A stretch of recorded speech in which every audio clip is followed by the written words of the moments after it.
All right, all right, all right. What's up? What's up, family? What's up? You good? I rarely do a live in the middle of the day because I'm working. But today's a little different. Today is a little different because I want to delve into something. I've been here at the studio trying to get some work done, but in truth, uh, I've been I've been on the phone. Okay, I've been on the phone, and this story with T.J. Holmes and Amy Robach from Good Morning America has, I guess, beyond the salaciousness of it, beyond the oh my God, black man, married white woman, then came together and did the nest. No, the salaciousness of it. Beyond that, it has somehow touched some nerves in a way that it's a little more unusual for me and what I've noticed and the calls that I've been getting and the conversations I've been having. So it's worth the conversation. And I don't want to talk about it just from the salacious nature. It's one of the reasons why I'm glad I'm not in radio like that anymore. Because in radio, you always got to talk about the stuff that is, really top of mind. You got to discuss things that you really don't want to talk about.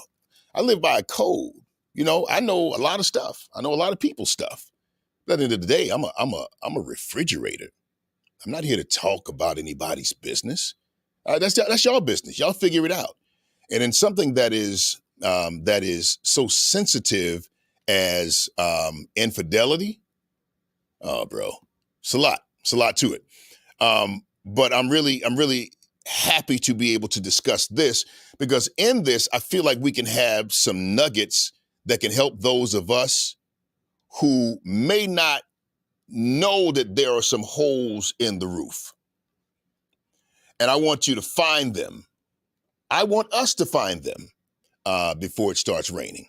So I believe am I at the place where I believe that I should be able to see comments and what have you. So if you have them, go ahead and make your comment and we can just kind of chat this up. Here we go. The first thing is I don't want to diminish the demonstrative nature of infidelity. I don't want to diminish that. And I'm gonna keep it a buck with you. I'm gonna keep it a buck with you and just say some things that I probably have never, well, people have heard me say it, but in the general audience, you haven't heard me say that I know the pain of infidelity firsthand because I cheated. Yeah, I cheated. Joe said it. It's out there now, Bo. Thank you. And it was tough. It was tough. The chuckle was out of nerves, a nervous chuckle, but it was tough because it for women, especially if the man cheats, it's everything that y'all have done in all the years you've been together, all of the moments that you've had, all of the special things that you said. It brings it into question. Was it real? And it goes all the way back to the beginning. What were you thinking this before? Why would you choose to get married only to later on do this? Some of the questions are irrational, but you get it. When a person is hurt, yeah, man, all they really want to do is stop hurting and for you to get out of their face and for you to not get out of their face, for you to explain your position. But your position and your explanation is never going to be enough. Why? Because of the quintessential thing that women say that we really have no excuse for, specifically when we're the ones that messed up. You had me out here in these streets looking crazy. Had me up here kiki and caca and people in my face and what have you. And they knew. Some of these people knew. Oh yeah. Let's go there. Lutelius Holmes Jr., T.J. Holmes. Lutelius. I didn't know his name was Lutelius. I knew him from, not personally, but I remember him first from BET. This dude got swag. Then, of course, on MSNBC and CNN, and eventually on ABC News. And I was so proud of him because watching this black man with so much swagger be able to matriculate to something as powerful as ABC News, man, that's the Good Morning America. That's a thing. That's big. And I didn't really watch it like that, but my wife did. And one of the things she noticed was that TJ and Amy Robach, I hope I'm saying her name right, their chemistry was amazing. They had great chemistry. Okay, I mean, good. We all got great chemistry. Apparently they had, first of all, allegedly, all this is alleged. And I don't like to discuss alleged, but I'm gonna discuss it today because even if it turns out that none of this stuff was even true, it was all part of a movie that they was filming and nobody knew, and it wasn't, even if all that comes out, there's still some lessons that we can learn from this story and how it impacted us when we thought what we thought, okay? You with me? Okay, here we go. So when I think about him and him doing the matriculation that he's had, I'm like, yo, this dude is among the best of us, and I still believe it. I'm gonna get to that. Let's go to a little bit of the story, and I'm reading this from USA. What is this? US News, and basically, he's married for 10 years to his current wife. I didn't know that he was married before. This is his second marriage. He's 45 years old, and he made this post about his wife being, remaining married to him. He said, yo, this ain't no hyperbole. He said, I ain't even trying to be dramatic. He said, I gave her plenty of reasons, excuses, and opportunities to walk her fine ass out the door. This is what he said. And now it's a viral Facebook post. He said, but instead, with her built-in black woman superpower, she showed a grace and patience that is incomprehensible. Let me pause for a second. I want guys, and I've talked to a couple of my dudes, stop saying about your wife, I'm just glad she stayed. Bro, come on. Don't stop saying that. Because it's very telling. Because if you're not doing anything, it's kind of telling. Don't say that. It's weird. And probably your wife is looking at you like, yeah, why would I stay? I think you're amazing. Little did she. Okay, I want nothing. So he goes on to say, asking her for another 10 years would be asking too much. Another 10 months, maybe even that would be a stretch. If she would give me another 10 weeks, I should consider myself lucky. If she puts up with me another 10 days, I'd be grateful. Here we go. But if she would even spare another 10 minutes of her time for me today, I should consider myself blessed. And he calls out his wife and, all this stuff. I solemnly swear this is amazing. I don't have a challenge really with any of that, because I wouldn't say that he didn't mean any of that. I'm not saying that he's a bad guy. Like, I don't live there. But I think that you can, I'm not saying he doesn't love her, but I think that you can love a person deeply, but you can love a person incorrectly. You get that? You can love a person deeply, but you can also love that same person incorrectly. Like, if her love language is one thing, your love language is something else. If you speaking to her in your love language, she's not getting that. And you are passionately and deeply loving her based on how you choose to love, but not how she receives love.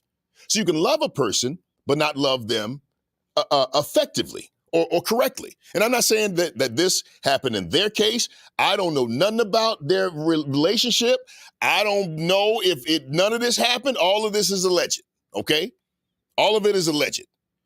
But as we continue to go down this story, he's married, but he's also with his co-host, who is also married. Now, I don't know much about her. I don't know much about any of that. All I know is that both of them got rid of their social media accounts, deleted Instagram. It's gone. Just deactivated it. And the husband of Amy, he was, I'm not gonna call him petty. Maybe so, maybe not. I don't know. But he removed all traces of his wife from his Instagram. So says, U.S. News. So why are we having this conversation? We're having this conversation because a lot of us don't know that there could possibly be some stuff that can rear its ugly head. And I want to be able to help you stop that. I wasn't able to help myself stop it. So I am divorced, but now remarried. And quite frankly, almost lost that marriage, because unless you heal from the stuff that wounded you, you're going to bleed on people that never cut you. You get that? If you don't heal from the wounds that cut you, you're going to bleed on people that didn't cut you. And my challenge was, I was blaming a lot of stuff on her. I said, I'm going to keep it a buck. At the top of this year, for about 6 months, I was out of the house. I had a condo downtown. I wouldn't say living my best life. I was living my life, but it wasn't my best life, because it's kind of crazy out here. But I digress. I was blaming a lot of stuff on her that, quite frankly, it didn't have as much to do with her as it had to do with me and my choices and what I allowed and what I didn't stand up for, and how I did not press to make myself a priority. I didn't have the right kind of boundaries. All right. She didn't have the right kind of boundaries. And so what happens is you stay in this situation where y'all are tolerating each other. And it just keeps getting worse and worse because nobody is talking for real. Oh, you talking? Man, I'm in communication. I talk for a living. That's what I do. But true communication requires you to be 100. It requires you to be vulnerable and honest, because you could be honest, but sometimes you don't have vulnerable honesty. And I see a lot of stuff online about, the red pill communication, the red pill community, and how, they say, hey, man should never, show vulnerability to a girl. I mean, maybe you don't. Maybe you don't show vulnerability to your girl, but you need to show vulnerability to your wife.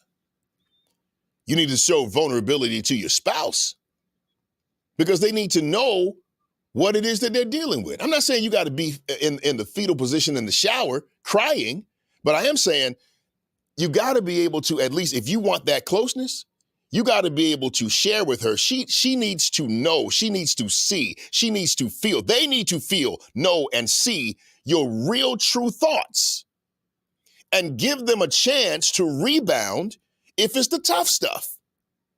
You know what I was doing? I wasn't approaching the tough stuff because I said, well, she can't handle it. I wasn't approaching the hard truths because I said she can't handle it. So I'm just gonna keep it. But guess what? I didn't keep the hard truths from everybody, though. That's the problem. It's a problem, and I'm gonna get back to this story. It's a problem when in your relationship, there is somebody that you go to. I'm gonna venture to say male or female. That's not a clinical therapist or whatever. I'm not talking about one of your friends that, is also a therapist. I'm talking about a therapist that you go to and tell tell stuff about your wife or your husband that you don't tell to your spouse. I'm not saying that you got to tell them everything. I'm not saying that. What I am saying is, at some point, you have to begin having the tough conversations about stuff that bothers you, about where you really are. Because if you stay in that place for so long, the person that they married, we change over time. I'm 50 now. I'm not who I was when I was 30. We change. Life changes you. Death of parents change you. Uh, money changes you. Your body changes you.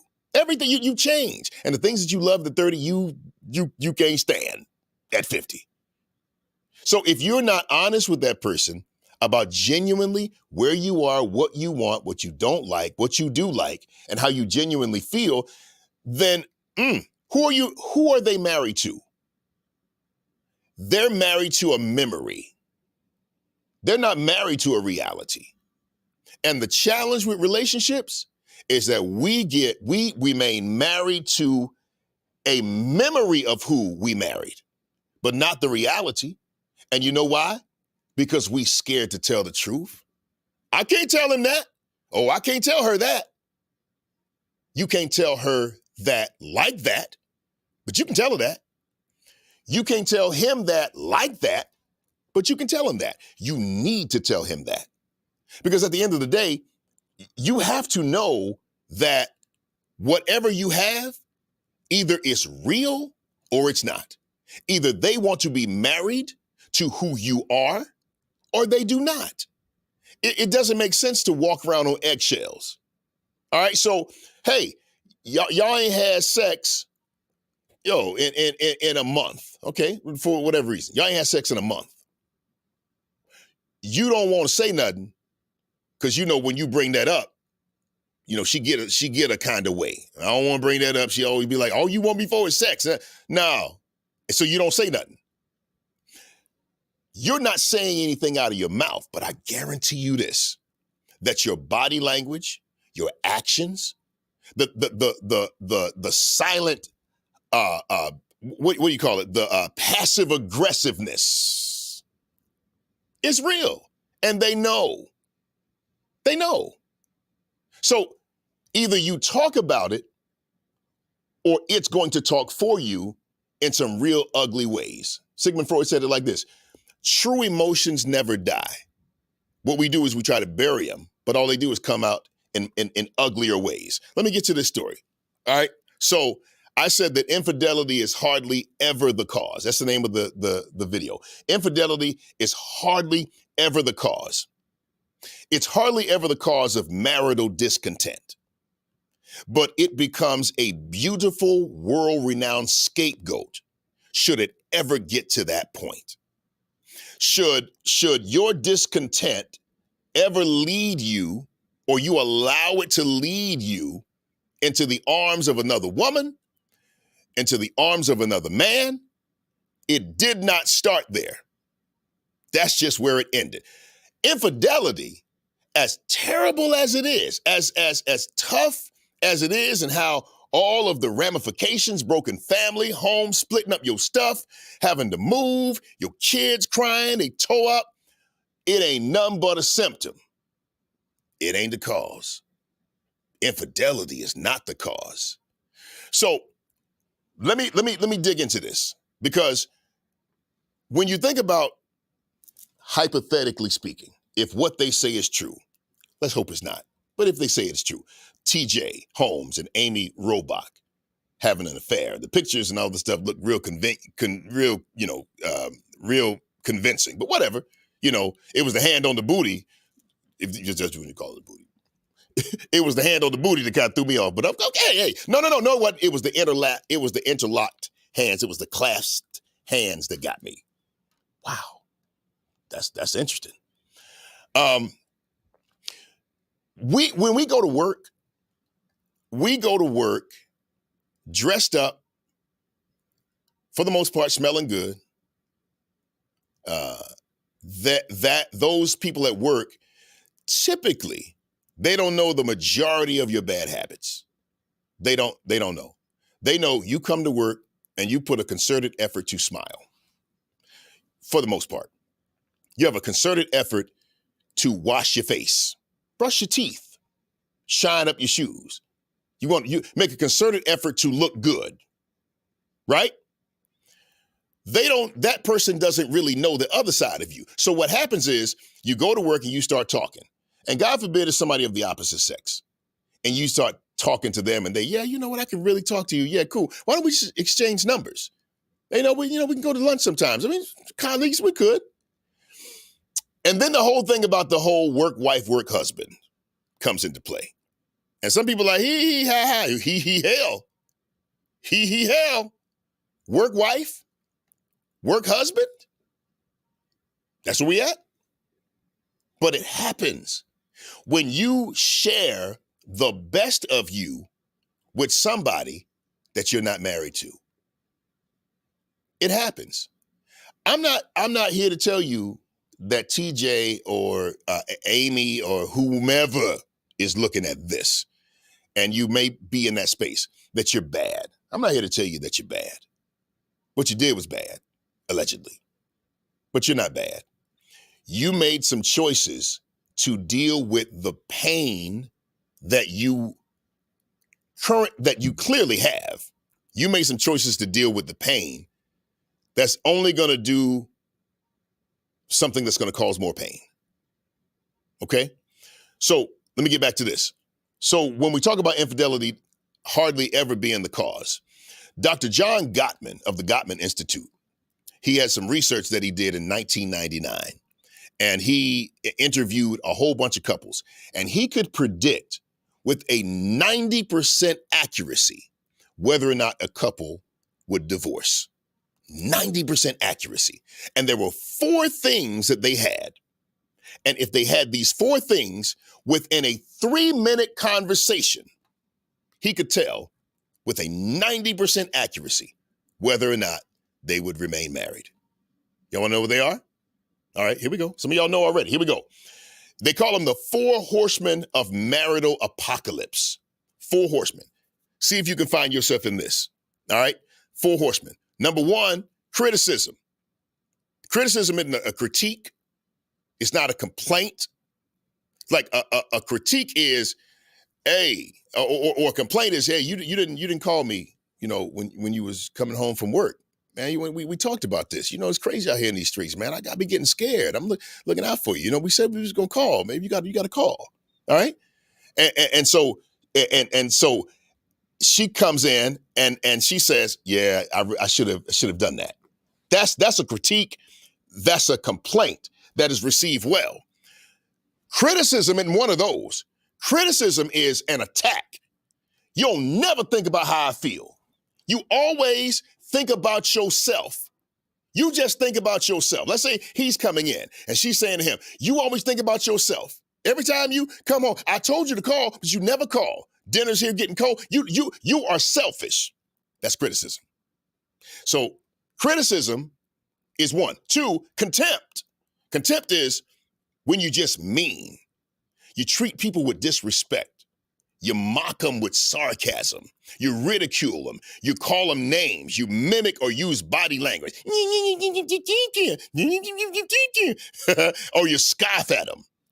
And the target of the contempt is made to feel despised and worthless. Contempt. Well, I mean, look here. I mean, somebody gotta go to work. I mean, you clearly at home if you had a better job, I can come home. I definitely could come home on time. Get a better job, make some more money, bring it in this house. I can come home on time. I can come home perfectly on time. I can come home early. Contempt. When you're making a person, you're talking to them like you don't love them.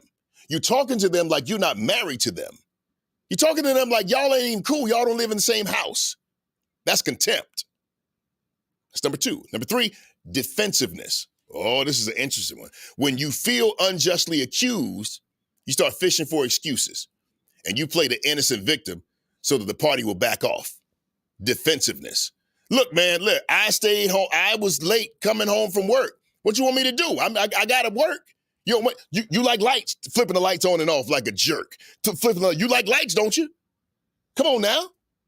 I got to work. Being defensive. I mean, you tripping. I mean, you waiting on me to come home. Where the food at? Where the dinner at? No. You said you wanted me to come home. Okay, so if you all happy about me coming home, what a negligee? What the roses at? Just dumb stuff. Dumb stuff. Criticism, contempt, and defensiveness. I would have, but if you wouldn't have. I wouldn't have did that if you would have only defensiveness. And here's the fourth one, stonewalling. Now, stonewalling is when the listener withdraws from the interaction, shuts down, and stops responding.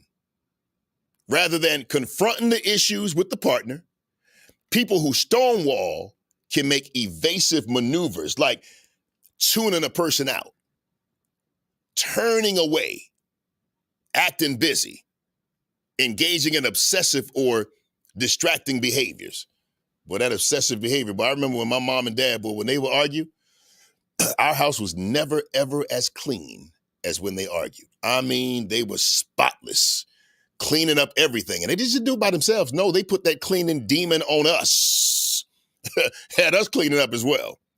So those four things, criticism, contempt, defensiveness, stonewalling, you don't even want to talk no more. You talking, and then all of a sudden they're talking to you, trying to talk to you, but you're a stone wall. You ain't giving them nothing. Or you them to death. You seen that? Hey, such and such, mm-hmm. Yeah, I really want to go grab that, yeah, I mean, whatever, cool, it's good. Yeah, I gotta go take care of this real quick, I'm on, go ahead. Or even contempt. I don't know about you, but I think for us, in my marriage, we don't hang up the phone on each other without saying goodbye. And a verbal goodbye or I love you. You just hanging up the phone? Oh, that's what we doing now? We hanging up phones now? All right? Contempt. Always criticizing. Always got that contempt. Defensive. Instead of saying, yeah, my bad, I should have did this. Yeah, that really hurt my feelings when you said that. Instead of saying, I was afraid, I was hurt, you start doing other stuff to let them know that you are all right. It's defensiveness. I'm good. I mean, I ain't tripping. I mean, do you, boo? Yeah, do you. You know?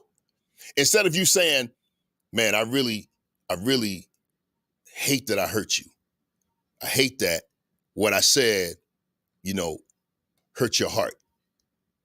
She started crying. You say, man, I don't care about the tears. Man, you doing it. You being manipulative like you always do. I don't care about them tears. I said what I said. That's how I mean. Now, if it hurt your feelings, hey, I ain't trying to. Sometimes you just don't want to know the truth. You want to know the truth? I'm gonna give you truth. You want to know the truth? You can't handle the truth. Everybody can handle the truth. They can't handle it like that. I'm saying to you this, that it's the little things that happen that y'all ain't talking about. It's the little things that bother you, but you don't feel comfortable talking to them about it. Because every time you've talked to them about it before, it hasn't ended well. I'm saying little things like that may not break you up. But as far as being passionate, being in love, being close friends, let me tell you something. And y'all can check me on this too. You don't parade with another woman in the city, romantic getaways. I'm saying allegedly, but I ain't talking about them at this point, period. And you're your spouse's friend. Now you don't. And they don't know about it. Because some of y'all, you got some weird situations out here. It may not be, do you? Maybe y'all got open relationships or whatever. I'm saying you don't do that behind their back and call them your friend. And I'm saying, I used to be like this. I'm going to be honest. I used to say that I don't I'm not my wife's friend. And I wasn't really trying to be her friend. I got friends. Why I got her? She's my wife. But I'm learning now that as I scale into this different level of being, different business opportunities, my circle getting smaller. I'm home more because I put boundaries up. Hey, man, I got to learn how to be her friend, like best friend. And there are some spouses that's y'all story. That I got to work on that. I got to work on that. And it starts with being 100% committed to being truthful, transparent, and vulnerable. Because there's some things that I don't tell her that I think she'd be like, ugh, for real? And it's that look right there to make me say, yeah, no, I'm not going to say that, you know? But as you get older, there's some things that you don't like no more. Then there's some things that you know what, I might, you know? But if you committed yourself to do life with this person, why don't we introduce them to the person we're becoming? You know, read the same book. You know, go to areas or vacations or destinations that you've never experienced things together. Like I'm learning now to see things through her lens by talking to her. I'm learning how to see things through her lens and not judge it. She has a way about her that drives me nuts. I would never do it like that. And so I subconsciously judge it. But what I'm learning how to do is learn how to see it as she sees it. And if I see it as she sees it, listening to what she says, asking questions, remaining curious, why you like that? What made you, so why you go to Hobby Lobby and you could stay there for like 3 years, like, 3 days, at a minimum? Why? Well, my grandmother, my dad, and then you hear these amazing stories, and now you're tied to this person's perspective. It doesn't mean that if I'm not with her, I'm gonna go to Hobby Lobby. It don't mean that. But it does mean that I now had another layer of her that drew me closer to her.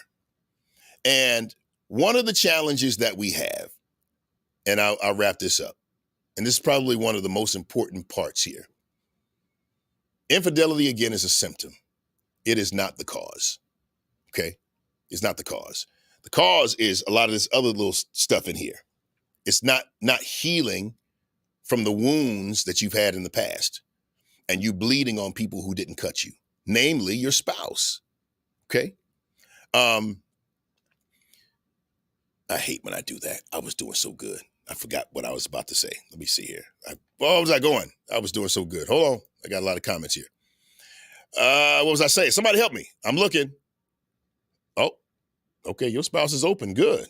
All right. Good. Where the thing at, man? Come on. Trauma from years ago. Okay. What was I saying? I can't remember what I was saying. But bottom line is that as we continue to grow, and we continue to work with each other, my spouse and I, as we continue to work with each other, my goal at this point is to make sure that not only do I experience things through her lens, but also allow her to experience things through my lens. That's where I was going with it.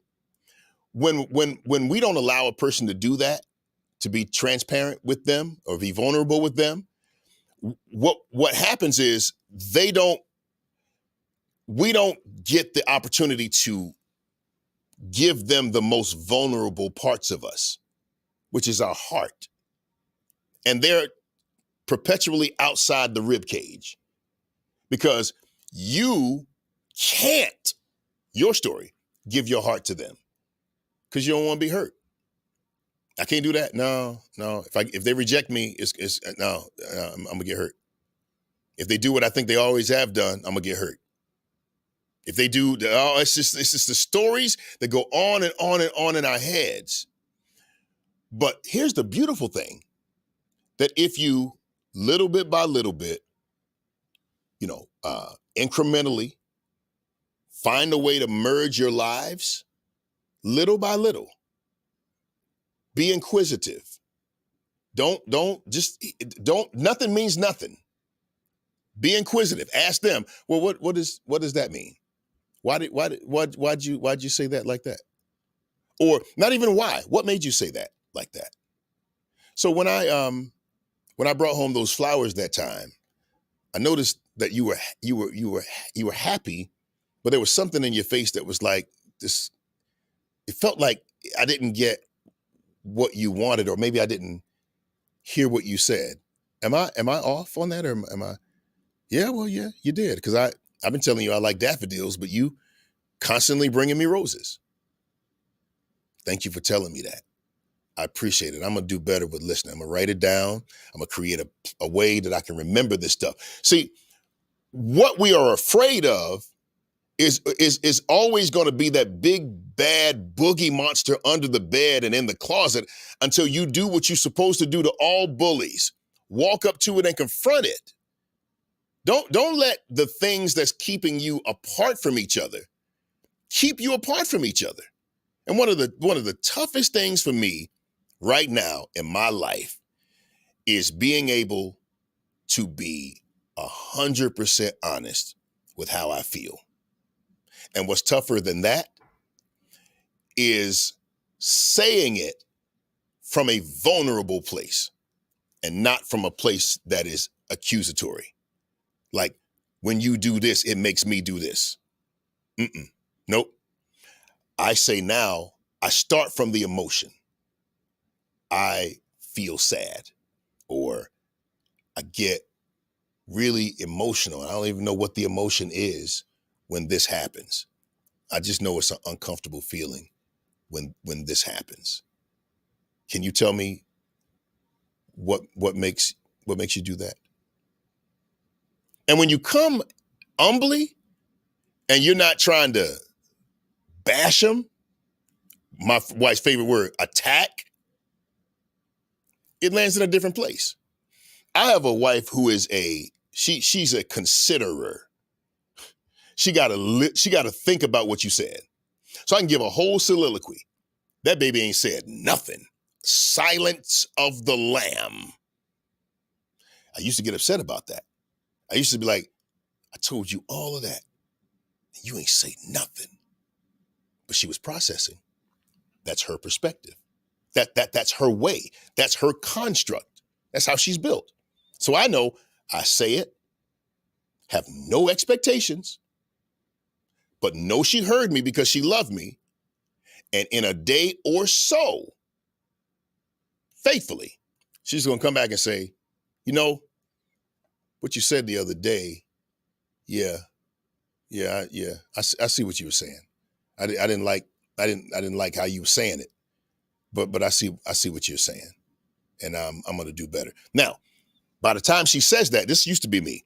By the time she says it, I would be like, by the time she says, oh, hey, what you said the other day, blah, blah, blah, blah, blah, I was already on something.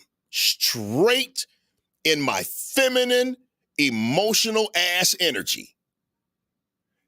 Shutting down. Oh, no, I'm good. I'm straight. No, you good? Hey, it's whatever. Man, it's whatever. It's whatever. I'm good. I'm gonna go real quick and go down there. That's a whole jerk. But I'm telling you, I learned, and when we think about just couples in general, I'm gonna stop saying their names, I don't want to get sued. But when you think about couples that fall apart, we gravitate to the place where we are appreciated. We navigate our way to the soft space pretty much every time. And then sometimes it's a person who don't even genuinely care about you. Not like that, but they like what they see. They like your company, and they're willing to put on the act just to make you keep doing what you do for them. whether it's buying them lunch, giving them compliments. And women, boy, y'all be good for this, boy. Y'all be like, I was never trying to, look at his face. I was never trying to do nothing with him. Some of y'all do, but I wasn't trying to do nothing with him. I just need somebody to talk to. You don't talk. Men? Yeah. The code won't let me discuss what that is because, more than us are looking, but we don't be playing, okay? We don't be playing with that because, we just think the way we think. Bottom line is, as we continue to grow and as we continue to be the best version of ourselves, I'm here to tell you, it ain't red pill, it ain't blue pill. It's us taking that difficult pill of being honest with each other, standing in the place of pain, working our way through it. And by the time we get on the other side, we're the better for it.